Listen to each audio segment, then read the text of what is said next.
Hi, please tell me about your company and your products. Prakash Chemical is a trading company. Okay. And they deal in specialty chemicals.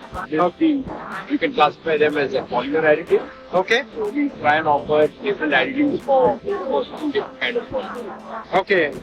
Can you simplify this for our audience? Yeah, so what we do is there are a lot of chemicals which are made in India Okay. and we represent some local companies to help them sell additives in Indian polymer industry. There are some additives which are they are not made in India. Okay. We represent the overseas companies and we help them market the product in the Indian market.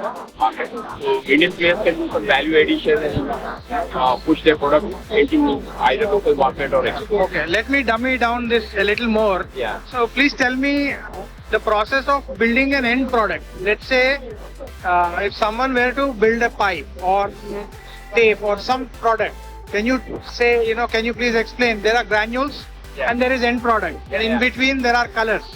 So are you supplying colors or are you supplying texture improvement additives? It's longer chain. Okay. Let me try and make it as brief as possible. Okay. It all starts with exploration and production. Okay. So the oil companies explore for oil. Correct. Then they get involved into actual production.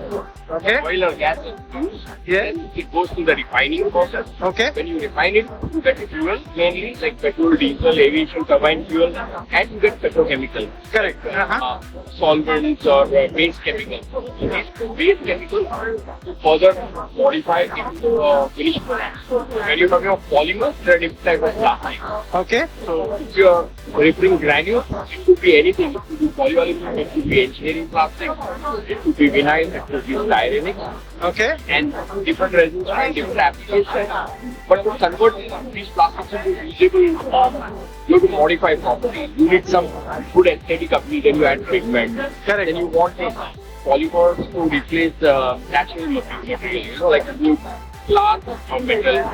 Then you need to bring the physical strength into it. Correct. Then you be able to process it, convert it into, for example, your granule, you want to make a table or a chair. So be able to hold it. There are some processing aids you can add. Okay. So ultimately, to offer some specialty chemicals, acts as additive. Okay. Help you reach your final goal. Okay. Thank you very much. Yeah, that's very helpful. Yeah.